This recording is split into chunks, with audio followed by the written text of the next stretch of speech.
Hello everyone. आज के इस वीडियो सेशन में हम बात करेंगे चोल समाज के बारे में। आइए शुरुआत करते हैं।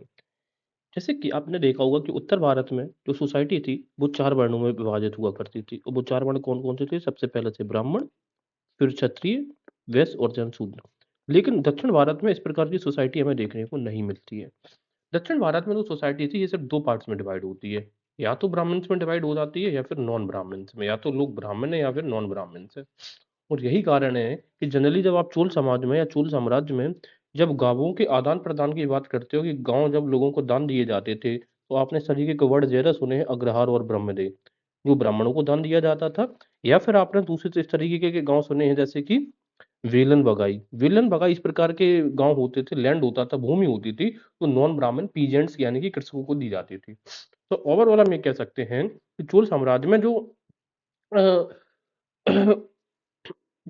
वर्ण व्यवस्था थी, वो पूरी तरीके से व्याप्त नहीं थी। वो या तो ब्राह्मण में डिवाइड थे या फिर नॉन ब्राह्मण में। तो हम ये कह सकते हैं या तो कोई ब्राह्मण होता था या नॉन ब्राह्मण, इस तरीके से क्षत्रिय और जो वैश्य वर्ग था वो वहाँ पे एब्सेंट था, अनुपस्थित था। चूल काल में दक्षिण वर्गीय तथा वाम वर्गीय में अधिकारों के लिए संघर्ष था। अब ये दक्षिण वर्गीय का और वाम वर्गीय, वाम का मतलब होता है उत्तर, नॉर्थ। तो नॉर्थ वर्ग के और दक्षिण मतलब जो साउथ वर्ग के लोग थे, ठीक है ना? यानी कि इसको आप लेफ्ट भी मान सकते हैं, यानी कि इनको आप अगर पॉलिटिकल सेंस में कहें तो ये राइटिस्ट हो गए और ये लेफ्टिस्ट हो जाते हैं। अब इनके टर्म बहुत इंपॉर्टेंट है, एग्जाम में पूछूंगा कि बलंगा और इडंगाई क्या है। तो बलंगा और इडंगाई क्या है? लेफ्ट और ये south, south east, right east और ये नॉर्थ ईस्ट, लेफ्ट ईस्ट में अधिकारों के लिए संघर्ष था, जिसको हम सप्राकाष्ठ डिक्टोमी बोल सकते हैं। बलंगा कृषि प्रधान थे। बलंगा कौन है? जो राइटिस्ट थे, वो जनरली कृषि में ज्यादातर एंगेज हुआ करते थे, उनका मुख्य काम कृषि से रिलेटेड था। जबकि जो इंडिगे था, इंडिगई, इंडिगई, उनका इंडिगाई मतलब इंडस्ट्रियल में ज्यादा रिलेशन था उनका। तो इंडिगाई इंडस्ट्रियल श्रमिक हुआ करते थे। तो इंडिगाई क्या थे? इंडस्ट्रियल श्रमिक। और जो वलंगा थे वो कृषि प्रधान हुआ करते थे। इसके अलावा जो इंडिगाई है या तो वो औद्योगिक श्रमिक हुआ करते थे, और अगर वो इनके इंडस्ट्रियल श्रमिक नहीं है, इंडस्ट्रियल लेबर नहीं है, तो फिर वो शिल्पकार हुआ करते थे, यानी कि कुछ ना कुछ चीजें बना सकते थे, जैसे कि बढ़ई हो गया, लोहार हो गया, इस प्रकार का। चोल काल में वलंगई अधिक अधिकार युक्त व प्रभावशाली थे। अगर हम कंपेयर करेंगे वलंगई को और इडंगाई को, तो इनमें से ज्यादा पावरफुल कौन हुआ करते थे?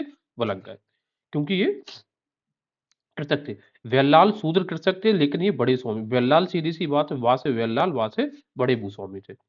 अछूत लोगों को परैया कहा जाता था। तो हम यहाँ से याद कर सकते हैं कि हम पराये लोगों को छूते नहीं है। खेतिहार मजदूरों को हम पल्लियां कहा जाता था। तो ये बताओ, खेत में जो मजदूर होते हैं वो पल्लियां बिछाते हैं या नहीं बिछाते? तो पल्लियां कौन हो गया? खेतिहार मजदूर। और अछूत लोगों को क्या क्या कह रहे हैं? परैया। इसके अलावा हम दो कम्युनिटी की अगर बात करें, किस किस की? सलाइयार एंड ककोल्स। जो सलाइयार और जो ककोल है, ये वीविंग कम्युनिटी थी, यानी कि बुनकर समुदाय था। वो इतना ज्यादा संपन्न था, यानी कि ट्रेड इस लेवल पर उनका होता था कि वो मनी लेंडिंग यानी कि पैसा उधार दे भी देते थे अन्य लोगों को। Some viewers were also given managerial rules. और वो इतना ज्यादा उनका प्रभाव था कि उनको कुछ कुछ वीवर्स को मैनेजरियल रूल्स भी दिया गया था। कहाँ पे? टेम्पल्स में मैनेज भी करते थे। Including the management of finances, यानी कि वित्तियों का भी प्रबंधन करते थे, यानी कि बैंक के मैनेजर मान लो आज के, टेम्पल्स के मैनेजर मान लो। एंड मेंटेनेंस ऑफ अकाउंट्स, और अकाउंट्स भी वो मेंटेनेंस करते थे। ये इंपॉर्टेंट रोल हुआ करते थे उस समय के सलाइया और ककोल की वीविंग कम्युनिटी के। तो हम ये कह सकते हैं कि हम ये जो पढ़ रहे हैं एडंगाई और ये वलंगाई, इनमें जो एडंगा इंडस्ट्रियल लेबर वर्ग है या फिर जो सर्विस प्रोवाइडर्स है, दे वर आल्सो पावरफुल। लेकिन अगर कंपैरिजन इन दोनों में करेंगे तो एग्रीकल्चरिस्ट जो वलंगा थे, राइटिस्ट, दे वर मोर पावरफुल, राइट? ओके, आगे देखते हैं। दस्तकार वर्ग को हम कम्माल कहा जाते थे, कम्माल या फिर कक्कोल। कक्कोल होता था बीविंग कम्युनिटी, या कम्माल या कक्कोल। चोल समाज में दास प्रथा विद्यमान थी। अब जरा ये देखते हैं कि इनमें क्या क्या था। दास प्रथा थी, बिल्कुल थी। इसके अलावा यहाँ पे देवदासी प्रथा भी उपस्थित थी। बाल विवाह भी प्रचलित था यहाँ पर। बाल विवाह तो गुप्त काल से स्टार्ट हो गया था। इसके अलावा परांतक द्वितीय की पत्नी वन वन अपने पति के शव के साथ सती हुई। अब ये क्वेश्चन पूछा जाता है बहुत ज्यादा कि चोल काल में किसकी पत्नी सती हो गई थी, किस शासक की? तो आंसर होगा परांतक द्वितीय। बहुत इंपॉर्टेंट क्वेश्चन बन जाता है आपके हिसाब से, राइट? तो परांतक द्वितीय की पत्नी क्या हो गई थी? बाल विवाह, सॉरी, सती हो गई थी, ठीक है। तो चोल काल में दास प्रथा प्रचलित थी, बाल विवाह भी प्रचलित था और देवदासी प्रथा भी प्रचलित थी। अब हम बात करेंगे चोलकालीन व्यापार की। जब चोलकालीन व्यापार की बात करते हैं तो इसमें व्यापार श्रेणियों द्वारा नियंत्रित होता था। अब श्रेणी क्या होती थी? ये ऑर्गेनाइजेशनल गिल्ड्स होती थी। ऑर्गेनाइजेशन होता था किसका? जो ट्रेडर्स होते थे उनका। यानी कि व्यापारियों के संगठन को ही आप श्रेणी, गिल्ड या ऑर्गेनाइजेशन कह सकते हैं, राइट? अब उनके अलग-अलग नाम थे। एक था मणिग्रामम, दूसरा था वलंजियर, तीसरा था नानादेशी। इस प्रकार की जो गिल्ड्स होते थे, वो संगठन हुआ करते थे व्यापारियों के। इनमें सबसे शक्तिशाली जो थी वो थी नानादेशी। नानादेशी का मतलब ये है कि नाना मतलब विभिन्न प्रकार के देशों से व्यापार करने वाली नानादेशी, राइट? तो ये चीज हमें समझनी होगी। इसके बाद अगर हम देखेंगे 10वीं सदी में दक्षिण भारत में कई व्यापारिक संगठनों का उदय होता है। ये तो नो डाउट, क्योंकि जिस तरीके से वहां पे जो दस्तकार वर्ग है, इसको हम कम्माल वर्ग कह रहे हैं, उनके योगदान इसमें बहुत ज्यादा था। दूसरा, इसके अलावा अभिलेखों में इन संगठनों को समाया कहा गया है। किसको? व्यापारिक संगठनों को क्या कह रहे हैं? समाया। अब समाया क्या होता था? एक ऑर्गेनाइजेशन होता था जो कि एग्रीमेंट या कॉन्ट्रैक्ट के द्वारा बनाया जाता था। इसे जरा समझते हैं समाया क्या है। मान लेते हैं 1, 2, 3, 4, 4 लोग हैं। 4 लोगों ने मिलकर एक कंपनी बनाई, एक संगठन बनाया। इसी संगठन को आप कहेंगे क्या? समाया। और ये चारों कॉन्ट्रैक्ट पे बनेगा। कॉन्ट्रैक्ट का मतलब है संविदा पे। ये समाया, समाया का मतलब है संविदा पर बनाया गया संगठन। संविदा पर बनाया गया संगठन ही क्या है? समाया है, राइट? आगे देखेंगे। दक्षिण भारत की दो प्रमुख श्रेणियां हुआ करती थी, आया वाले और मणिग्रामम। तो आया वाले जो हुआ करता था वो यहाँ वहां घूमकर अपना व्यापार करते थे, चल फिर कर। मणिग्रामम आंतरिक व समुद्र तटीय व्यापार में संलग्न श्रेणी थी। मणिग्रामम आंतरिक और समुद्री तटीय व्यापार का मतलब जरा समझो कि मान लेते हैं कि ये नागपत्तनम का बंदरगाह है। तो जो इंटरलैंड है, इंटरलैंड मतलब अंदर का कोई भी है, यहाँ से यहाँ पे व्यापार लेकर आना है, तो इसमें जो जनरली इंग्लिश थी वो थी मणिग्रामम, राइट? तो मणिग्रामम का अलग काम है, नाना देशियों का अलग काम है, सबका अपना अलग अलग काम बटा हुआ है। नाना देशी तेसियार या फिर एर्नारूबर नामक श्रेणियां विदेशों से व्यापार करती थी और इनका व्यापार बर्मा तथा सुमात्रा तक होता था। ओके। इसके अलावा कह रहे हैं कि अंजुवड़म तथा वीरवंजुस विदेशी व्यापारियों की प्रसिद्ध श्रेणी थी। अब ये जरा आपको समझना पड़ेगा कि ये क्या है। सबसे पहले तो आपको टर्म पता होना चाहिए कि अंजुवड़म और वीरवंजुस क्या थी। तो ये विदेशी व्यापारियों की श्रेणी थी और सबकी सबका जो इमरजेंस होता है वो मालाबार कोस्ट से हुआ है। यानी कि आप जो देखोगे, अंजुवड़म और वीरवंजुस ये मालाबार कोस्ट यहाँ की जनरली मूल थी और बाद में इनका उद्भव राइस इनका होता है, राइट? आगे देखते हैं। ये श्रेणियां मंदिर आदि को दान देने व धार्मिक कार्यों के लिए सभा तथा उर्व में धन जमा कराती थी। अब जरा समझिए क्या है। जब जब ये श्रेणियां थो, ये व्यापारी हैं, व्यापारी संगठन, इनके पास वो पैसा आ रहा है, तो जो पैसा आता था तो इससे कोई दया दान का भी काम करते थे। जैसे दान दे देते थे, मंदिरों को दान दिया, कुछ धार्मिक कार्य करवा दिए, जैसे भोज करवा दिया, इस प्रकार से चीजें। और उर में धन जमा कराती थी। अब ये उर क्या है? उर अभी बताया था, ऑर्डिनरी विलेजेस को उर कहते हैं। जो साधारण विलेज हुआ करते थे, जो साधारण गांव होते थे, उनको हम क्या बोलते थे? उर बोलते थे, राइट? इसके अलावा चोल युगीन बंदरगाह कौन कौन से थे? महाबलीपुरम था, कावेरीपत्तनम था, शालियूर, कोरकई, इस प्रकार के। जरा एक बार मैप में देखते हैं। कावेरीपत्तनम, नागपत्तनम भी था, ठीक है। इसके अलावा हम देखेंगे कांची बंदरगाह था क्या? नहीं था। उरयूर बंदरगाह था? नहीं। ये कॉटन के लिए फेमस था कांची। उरयूर और करूर, करूर या ये दोनों जो हैं वो कॉटन के लिए फेमस हुआ करते थे। यहाँ पर अगर आप देखेंगे, ये कोरकई का बंदरगाह है, जनरली पर्ल के लिए फेमस था कोरकई, ठीक है ना? तो ये जनरली इंपॉर्टेंट कुछ बंदरगाह हम लोगों ने देखे हैं। कावेरी नदी चोल साम्राज्य की जीवन रेखा थी। जरा कावेरी नदी को देखते हैं, कहाँ है कावेरी नदी? देखो, ये है कावेरी नदी। अब कावेरी नदी पर देखो, क्यों हमने इसका रेखा कह रहे हैं? क्योंकि एक तो करूर और उरैयूर, ये दोनों कावेरी के किनारे पर बसे हैं और दोनों कॉटन के इंपॉर्टेंट सेंटर्स हैं।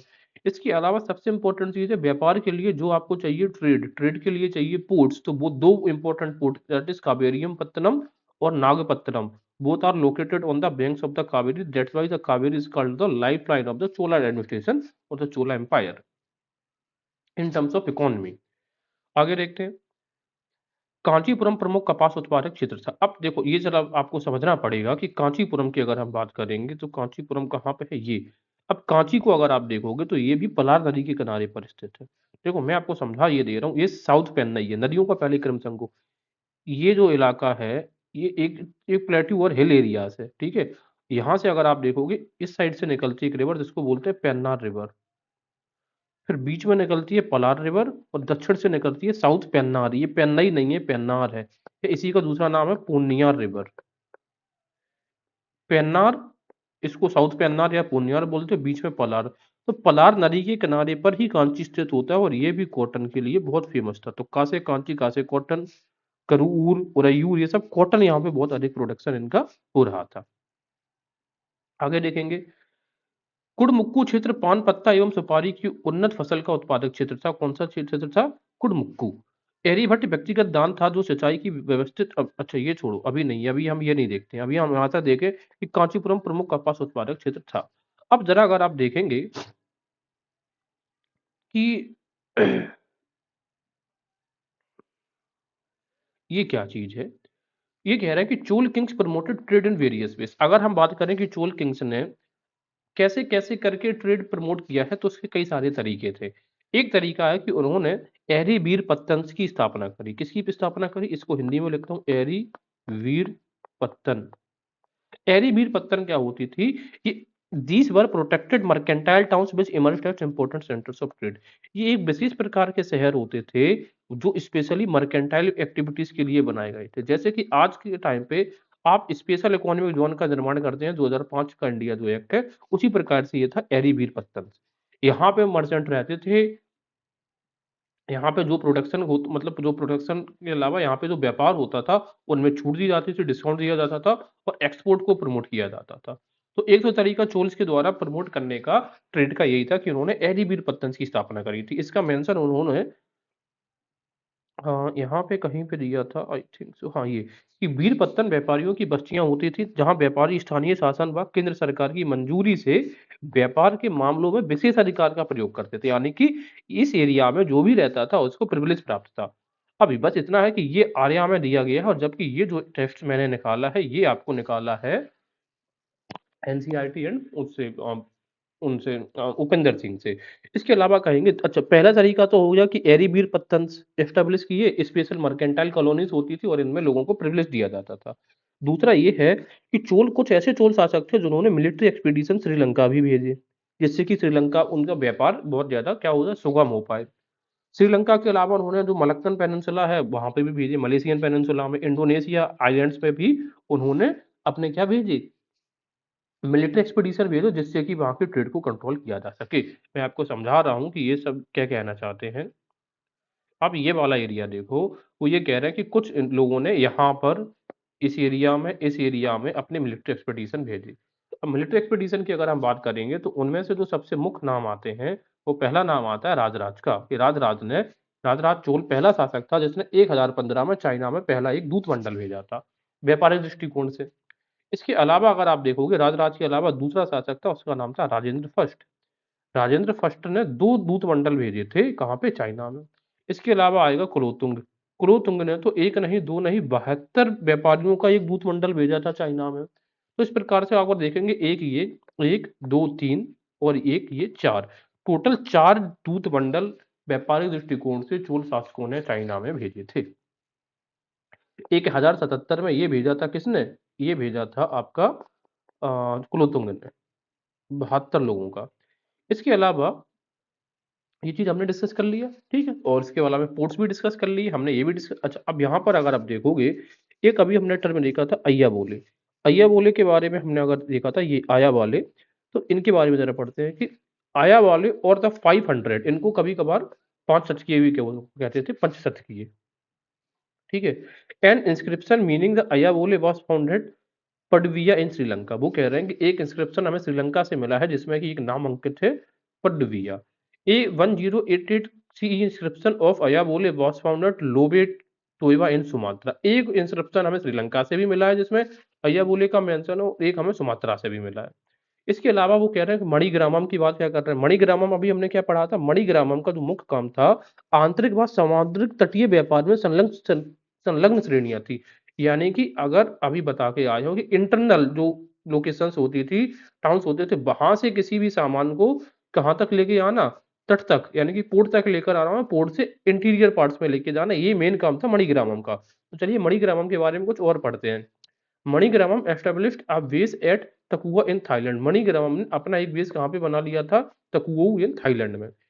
Traders were accompanied by soldiers. सबसे बड़ी बात है कि जहाँ भी ट्रेडर्स जब विदेशों में जाते थे तो उनके साथ में सोल्जर्स भी चलते थे। एज चोला पावर वेंड इन 12th सेंचुरी, जैसे-जैसे चोल शक्ति 12वीं शताब्दी में कम पड़ने लग गई, धीमे पड़ने लग गई, तो merchant guild of south India become increasingly independent.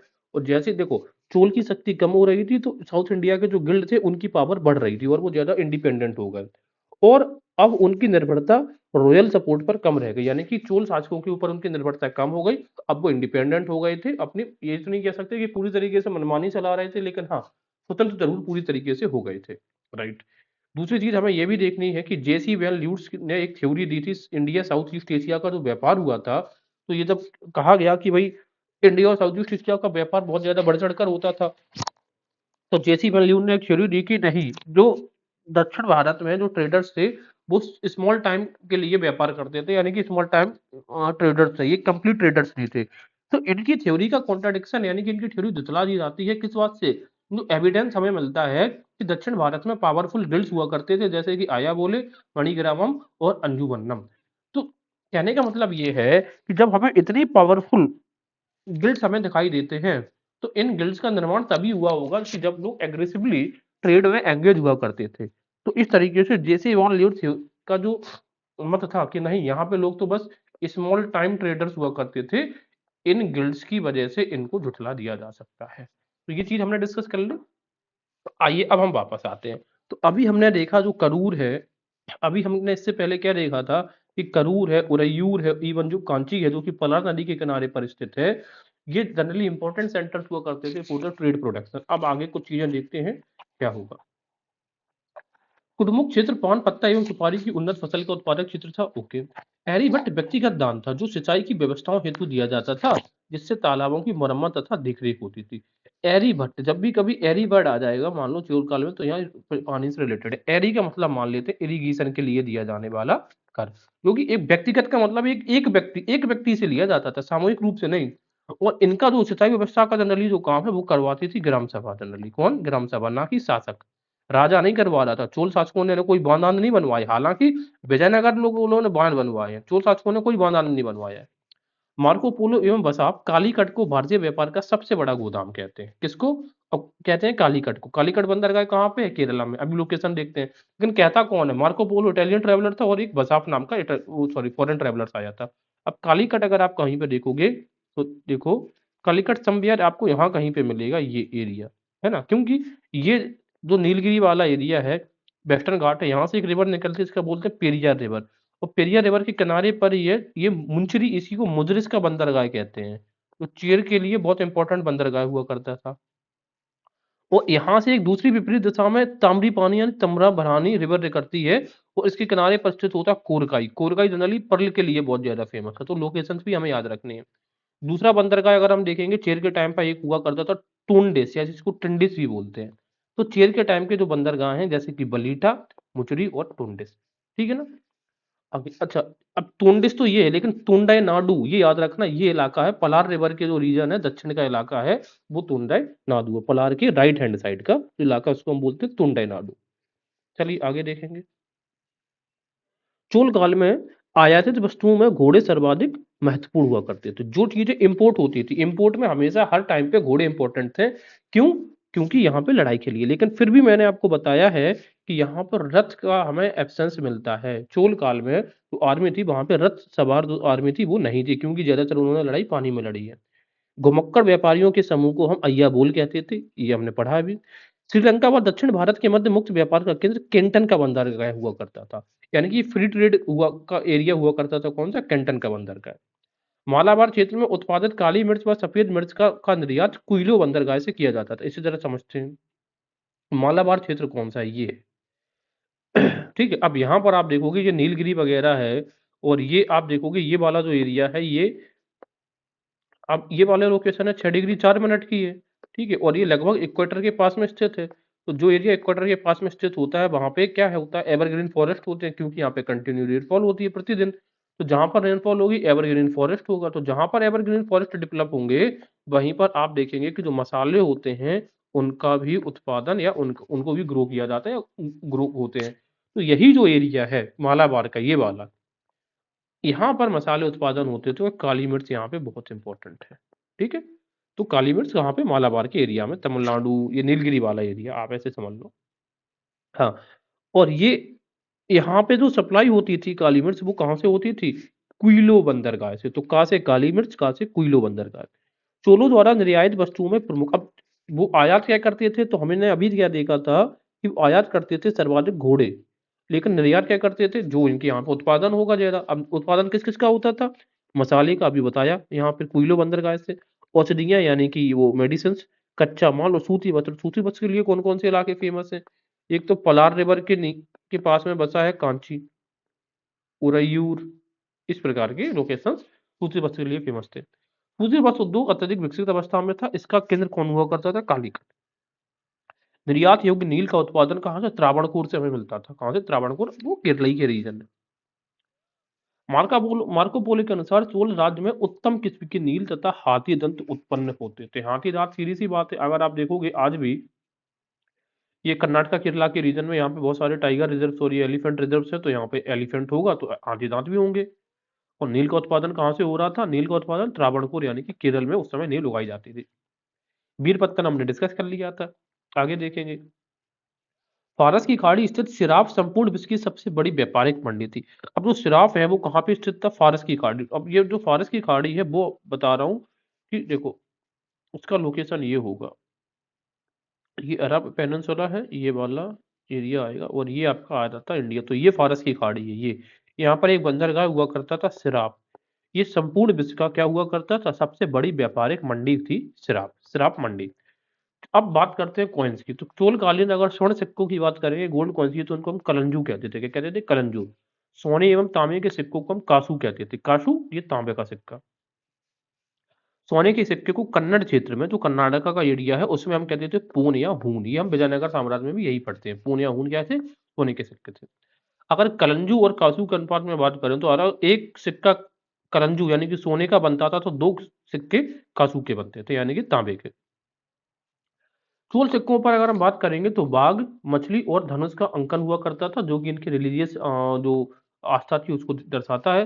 सबसे बड़ी मुद्रा जो निधि है, सिक्कों का ढेर है, वो धवलेश्वरम से प्राप्त हुआ है। इनका चोल काल का सबसे बड़ा जो सिक्कों का ढेर है वो हमें कहाँ से प्राप्त हुआ है? धवलेश्वरम से। चोलों की मानक स्वर्ण मुद्राएं कासू एवं माडाई। तो कासू और माडाई भी क्या थी? गोल्ड कॉइन था, ये इंपॉर्टेंट है माडाई। नागपत्तनम चोल काल का बंदरगाह था। अब देखो जब भी एग्जाम में आएगा कि नागपत्तनम किस काल का बंदरगाह था, तो हमें लगता है ये किसका होगा? ये पल्लव काल का, लेकिन नहीं, पल्लव काल का इलेक्ट्रिक वो ट्रेड पोर्ट था, ठीक है, वो पल्लव काल में था महाबलीपुरम। और नागपत्तनम था चोल काल में, ठीक है। यहाँ पे लोकेशन देखेंगे नागपत्तनम की, ये तो कावेरी पत्तनम, नागपत्तनम दोनों चोल काल के इंपॉर्टेंट बंदरगाह थे। तो ये था हमारे व्यापार से रिलेटेड वीडियो। एक चीज हमारी बची है चोल कला, वो नेक्स्ट वीडियो में कंप्लीट करेंगे। Thank you very much.